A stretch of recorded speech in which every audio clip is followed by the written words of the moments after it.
La connessione tra la divinità femminile e l'astrologia è profonda e remota quanto l'universo stesso. Questo oracolo funge da anello di congiunzione tra tali dimensioni, mettendo a disposizione un mezzo esclusivo per approfondirne i significati attraverso un mazzo di carte dalle illustrazioni incantevoli.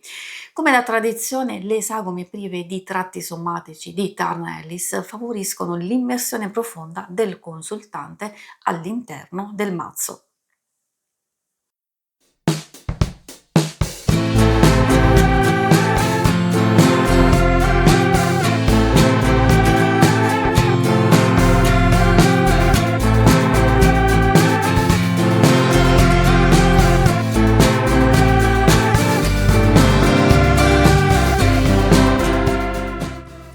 Ciao a tutti amiche e amici di YouTube, io sono Angela e questa è la Taroteca di Exoteric World. È con questo nome che mi trovate sui social.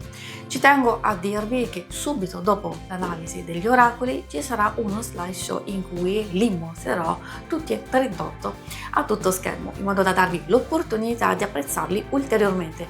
Prima della fine della puntata troverete una schermata per vedere gli altri episodi che compongono questa serie. Se il video vi sarà piaciuto e vorrete sostenere il mio lavoro, potete farlo iscrivendovi o abbonandovi al canale.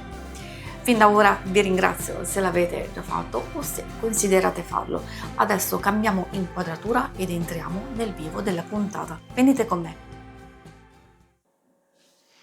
Benvenuti in questa video recensione dedicata al Goddess Astrology Oracle Cards, un mazzo creato da Tarn Ellis e pubblicato dallo Scarabeo. È stato stampato nell'ottobre 2025. È un oracolo che unisce astrologia e divino femminile, trasformando ogni corpo celeste in una presenza viva, una dea che incarna un'energia, un archetipo, un movimento interiore. Adesso andiamo ad aprire la scatola, si nota subito la cura dell'edizione. Qui potete vedere un'anteprima, ovviamente misura, per darvi un'idea, circa 13,6 cm la lunghezza, 10 cm di larghezza, lo spessore totale è di 3 cm. Ha questo intaglio a lunetta semicircolare per favorire l'apertura, quindi è molto semplice. All'interno troviamo il libretto e il mazzo, entrambi facilmente estraibili grazie a questo nastrino, quindi che solleva tutto il contenuto senza sforzo. Le carte sono 38. Sono 38 stampate con una finitura semilucida, il cartoncino è abbastanza spesso, seppur grandi le carte non sono scomode da maneggiare. Per darvi un'idea delle dimensioni, ogni carta misura 12,5 cm per 8,8 l'intero mazzo ha uno spessore di 1,5 cm.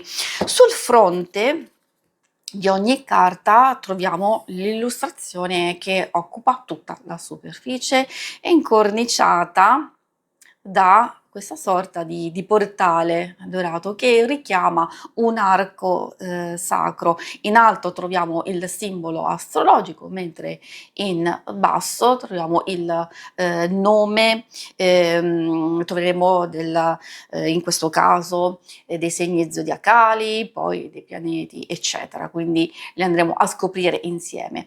Le immagini che vi mostrerò parlano da sole, sono figure femminili potenti immerse in paesaggi cosmici, naturali o simbolici, con colori intensi e dettagli luminosi che richiamano stelle, costellazioni, elementi e atmosfere mitiche. Il retro della carta, ecco, ve lo mostro, riprende questo stile mistico, si vede un cielo notturno profondo, punteggiato di stelle, con queste mani che si protendono verso una luna piena, luminosa, circondate da piccoli rami dorati, filamenti di luce. È un retro elegante, equilibrato, che trasmette subito l'idea di un oracolo dedicato alla connessione tra cielo e terra. Il libretto, eccolo qui, è in 5 lingue: inglese, italiano, spagnolo, portoghese e russo. La sezione in inglese è leggermente più ampia e include anche 3 suggerimenti di lettura, mentre in italiano troviamo una breve introduzione.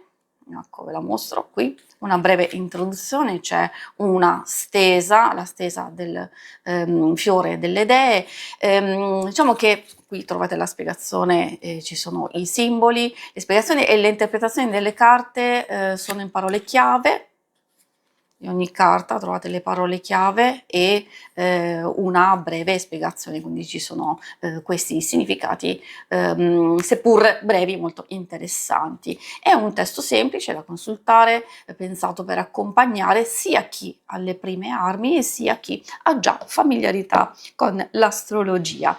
E adesso possiamo partire col primo gruppo.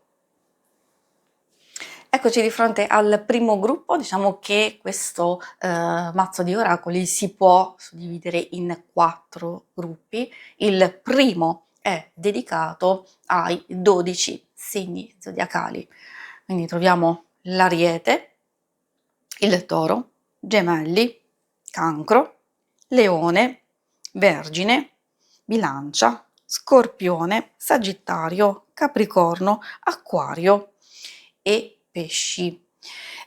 Ogni segno è rappresentato come una dea che incarna le qualità archetipiche del segno stesso. Ad esempio abbiamo l'impulso, il fuoco dell'Ariete, la sensualità del Toro, la leggerezza mentale dei Gemelli, la profondità emotiva del Cancro, e così via. Il tema centrale del mazzo emerge effettivamente già qui, da queste prime 12 carte. L'astrologia viene reinterpretata attraverso un linguaggio femminile, profondamente simbolico, molto intuitivo, che trasforma concetti tecnici in immagini vive e abbastanza immediate. Vi ricordo che dopo aver visto tutte le carte, alla fine trovate uno slideshow per poterle visionare tutte, diciamo, con calma, e poterlo apprezzare meglio. E adesso passiamo al secondo gruppo. Eccoci di fronte al secondo gruppo, che è dedicato ai 10 pianeti astrologici. Quindi in termini dell'astrologia troviamo il Mercurio, Venere, Marte, Giove, Saturno, Urano, Nettuno, Plutone, il Sole e la Luna. Anche qui ogni carta quindi è dedicata a un pianeta e diventa una figura divina, un'estetica che richiama appunto la sua energia. Ad esempio la Luna appare morbida, ecco, ve la mostro meglio, morbida, intuitiva, avvolgente. Marte è dinamico, ardente, come una guerriera. Nettuno è immerso da un'atmosfera onirica, acquatica. Le illustrazioni che potete vedere nelle immagini sono un ottimo esempio dello stile di Tarn Ellis: linee morbide, colori saturi ma armoniosi, un uso della luce quasi pittorico e un'attenzione ai dettagli simbolici che arricchisce ogni carta senza appesantirla. Tarn Ellis lavora con temi legati al femminile sacro, alla natura e al cosmo, e il suo stile unisce eleganza e intensità in modo molto immediato. Le sue figure sembrano a metà tra mito e il presente, e questo rende le sue immagini comprensibili anche a chi non conosce l'astrologia. Parlano da sole. Dipinge donne senza volto, sicuramente l'avete notato, perché vuole che chi guarda possa riconoscersi nelle sue opere. Senza occhi o bocca l'attenzione va su posture, colori e ambienti che diventano il vero modo in cui esprime emozioni e spiritualità.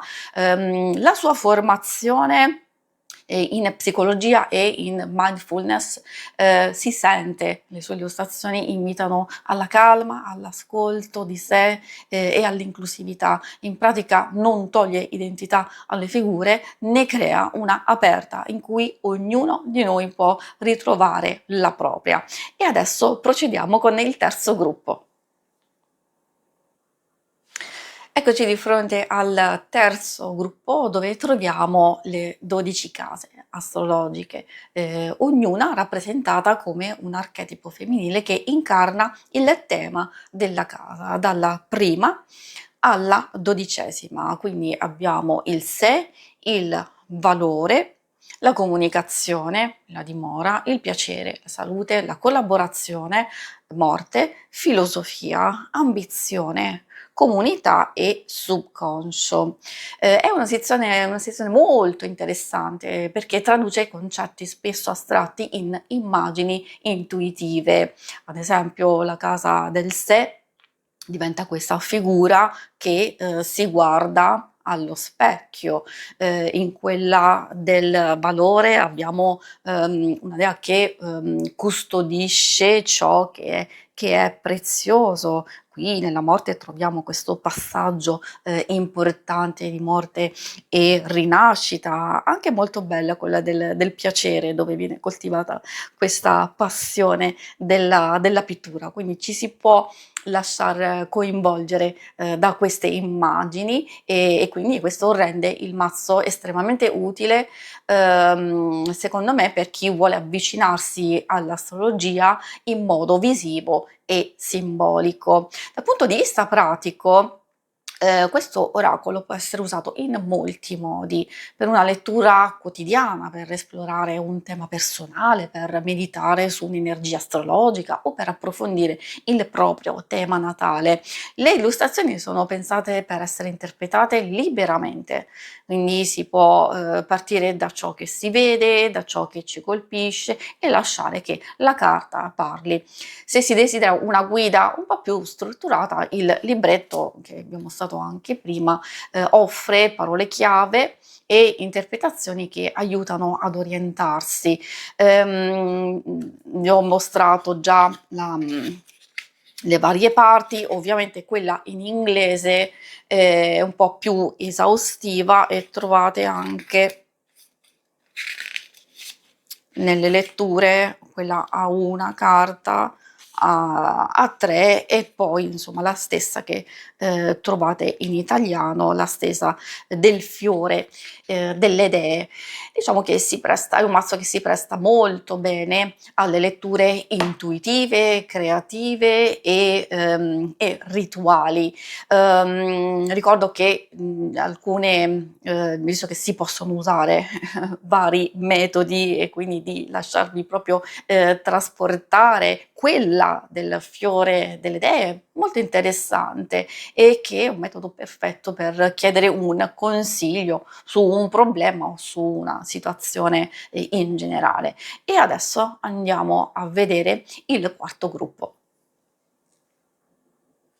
Eccoci di fronte alle ultime 4 carte che compongono l'ultimo gruppo, dove troviamo i 4 asteroidi principali. Abbiamo Cerere, Vesta, Pallade e Igea.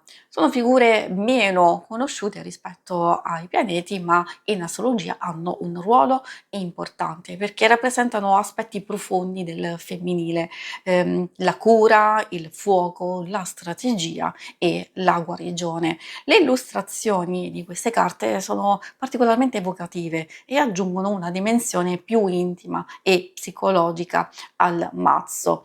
In conclusione, il Goddess Astrology Oracle Cards è un mazzo che riesce a unire astrologia, arte e spiritualità in modo armonioso e direi accessibile. È un oracolo che parla attraverso immagini potenti, che invita a riscoprire il femminile celeste e a riconoscere come ogni energia astrologica possa diventare una guida, una voce, una presenza con cui dialogare.